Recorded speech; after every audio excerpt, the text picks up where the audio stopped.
Hello, boys and girls, this is ImAnderZEL, of course, and oh yes, it's time to take another look at a retro game gold nugget, and this time it is BioShock. I am going to talk over a lot of the cutscenes, just so you guys know.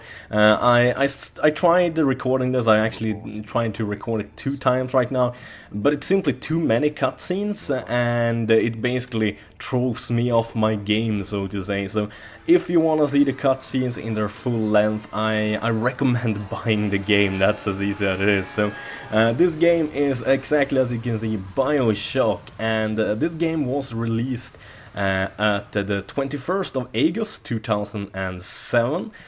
It is developed and published by 2K Games. It was made by 2K Boston branch. Lead designer Paul Hellquist or Hellquist. I don't know, it kind of sounds Swedish. Writer Ken Levine, I hope I say that the right way. And the composer for all of the great music is Garry Schyman.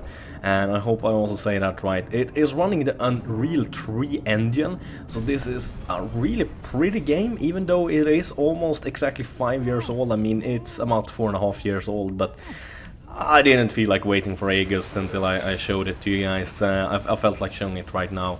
And I made sure to turn up the graphics really high.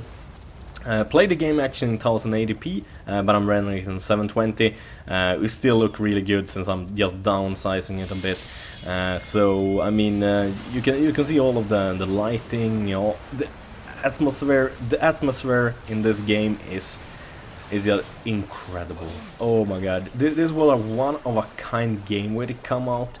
Had basically never seen something like it, much because it played on so many things, and it's just incredible.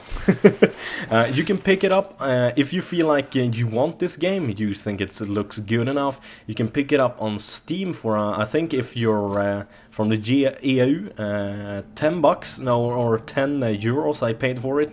I don't know what it cost in pounds, but I'm gonna guess it cost about $10 if you buy it if you're in the US, so to say.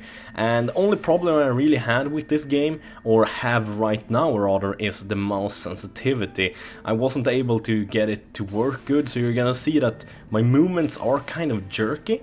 I tried to like turn down the the sensitivity of the mouse, but it just didn't really work. I just got a like ache in my arm trying to control the mouse a good way, but I'm gonna guess that might be because I kind of have my settings in a very weird way, just the way I like it, and I wasn't able to get just that in this game.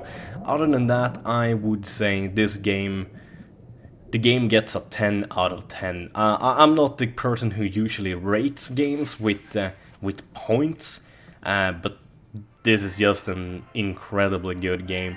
I'm not gonna make this video too long because I don't want to spoil too much, because the things are, it's very important like with the plot and things like this in this game, and also the shooting is extremely fun, of course. But since I wasn't able to get the settings I wanted, I didn't want to do too much gameplay of it either, since it just looks weird since I can't fucking aim. But basically, this is the guy you hear kind of a little bit in the background is Ryan. He's the, I would say, creator and owner of Rapture, the underground or underwater city you're in right now. And just seeing this in the beginning of the game back in 2007, you were like, oh my god, it's beautiful. Can I have sex with it, and can it give me babies? That's kind of what you think when you see this. And the overall art style and music style of this game is just incredible. BioShock 2 is just as good and as good written and stuff like that, but since you saw this for the very first time, you never seen anything else, I would say, even though BioShock 2 has a lot of improvements, overall, graphically and gameplay, all the gameplay aspects, I would say BioShock is the best game of all of the BioShock games. There are only 2 out right now. There's gonna come a kind of a sidestep. I don't really know what to call it, but BioShock Infinite is gonna come this summer, I believe, if I'm not completely mistaken. I think I uploaded a gameplay trailer or two of that a few months back, and that is just because I frankly just love these games. I mean, these are ones of the most well-made games overall, and this sequence right here, oh my god, I was so scared. Everything goes black, and you see this guy backing up against the glass, and you see some kind of creature with hooks just going at him and just rip him into shreds, and you're like, oh fuck me sideways, I'm locked in a goddamn bubble and I cannot get the fuck out, and that scary shit is right outside. Incredibly good memories, oh my gosh. And I mean, I was 18 when I played this game the first time, and I got scared. Not like I got nightmares. I haven't had a nightmare about things like that since I was like, I think 14 or something like that. Only nightmares I get nowadays are like that I don't get any money, I lose my home and become homeless and shit like that, like grown-up nightmares, sucky nightmares. I wish they were about monsters. Monsters aren't scary, but I'm gonna guess that's because I don't have... I'm gonna guess that's the reason why I don't have monster nightmares anymore, because they don't scare me. Sadly, there are other things that are more scary in real life. But this is one of the main character, Atlas, that you get contact with, and he says, would you kindly pick up that shortwave radio, and you do so. And you're like, oh crap, the door is opening right now, and he tells you basically to run for your fucking life. And that's what you kind of do. I remember that you could check boxes and things like that, so I'm trying to like see if I can find some hidden shit in the beginning of the video, right here in the beginning of the game, of course, too, because you can find some pretty cool hidden things actually, and a lot of extra stuff. So I'm like, okay, he told me just to move on. I'm like scared shitless as usual, and oh crap, there it is. Oh my god, save me. But the overall art style and things like this, it's about the 50s. It's kind of 50s atmospheric, I don't know, like with the music and the masks and all the stuff, but it's just simply extremely weird and extremely awesome at the same time.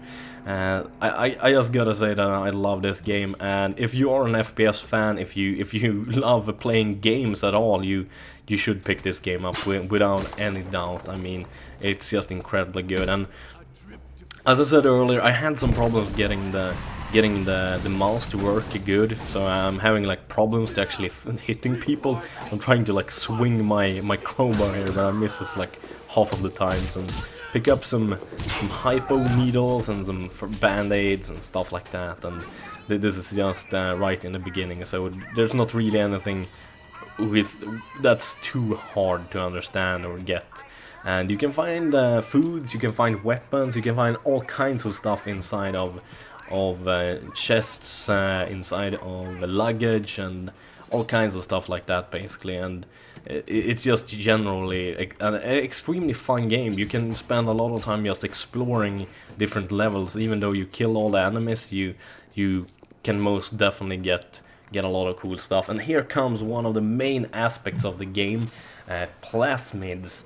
And plasmids are something you inject yourself with that changes your DNA and gives you special abilities. Exactly like it tells you, your DNA is being rewritten.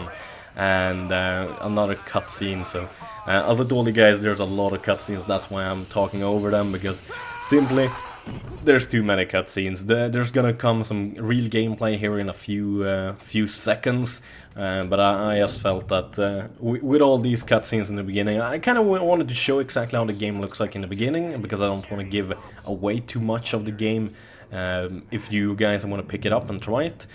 So that's basically why I did what I did, so to say, with showing the beginning and also showing a little bit of footage in further inside the game, so to say, or in the plot. so you can see kind of how the game looks like. And here we got one of the splicers. Splicers are people who have used too many plasmids, so they kind of got fucked up basically. And here's two other of the main enemies or characters. I don't really know what to call them, since it's so special. We got the little sister right here. She is an harvester of plasmids. She basically sticks that big ass needle inside dead people and extract the plasmids and sell them. And that diver is called a Big Daddy, and he is there to protect her and has a huge drill and a rivet gun that shoots rivets, and that is pretty goddamn that's pretty goddamn dangerous, I would say. And this right here is a part where I'm gonna show you guys some gameplay and also some of the game mechanics. Right here I'm hacking a century, I believe, and this is how you hack things. You need to redirect the flow, or the I don't know, the liquid, maybe the water, I don't know, basically to the right place to get access to different things. So it's not like Skyrim or games like that where you hack by simply using a lockpick, but you kind of weirdly hack stuff. So there we go, we got that little torrent on my side, and there we got a splicer with a gun, but it's pretty easily picked off since I do have two friends right there. And I also picked up a gun and a machine gun. I would call it a revolver and a machine gun. I think that's the best term. It kind of looks like a Tommy gun, the machine gun. And the same thing here. You can hack vending machines. You can hack all kinds of things, all from doors, chests. What else? There are also, I believe, there are also some saves you can actually hack too, like big ones and smaller ones that are hidden behind walls or hidden behind a bathroom stall or all kinds of weird stuff, and it's just incredible. As I said, I had some problems with the sensitivity of the mouse, so other than that, I mean, the game is incredibly fun when it comes to the fighting too. The fighting is, you can do so many things, especially when you have these plasmids. Right now I have an electric plasmid, so I can kind of stun my enemies. And I'm like, what the hell? I stunned him. Why is she still shooting me, or he shooting me? And I'm noticed that there's a fucking sentry behind me. I'm like, oh god, okay. First aid. No, screw the first aid. I'm just gonna zap this motherfucker. So if you zap anything electrical, it's gonna take some damage, and you're gonna be able to hack it for a few seconds. You see there, it goes up pretty quickly again. So like, I can't bother with hacking it, so I just do a buyout. So that's gonna save you some time, but it's gonna cost you some money, and usually you wanna keep your money to actually use in vending machines and buy cool shit, basically. That is kind of important to note. See a door right here, and I'm like, what the hell is up with that door? And I noticed that, oh my god, that bitch just flew like crazy. So I'm like, okay, there's gotta be a dangerous enemy in here. So I make sure to stun the bastard, and it's some kind of doctor, and this just shows the fucked up art style. The doctors have performed plastic surgery on people and basically made them into freaks, and many of the people you meet looks like incredible freaks, even though they are kind of sane, but most of the people look like freaks and are crazy, basically. there's nothing denying that.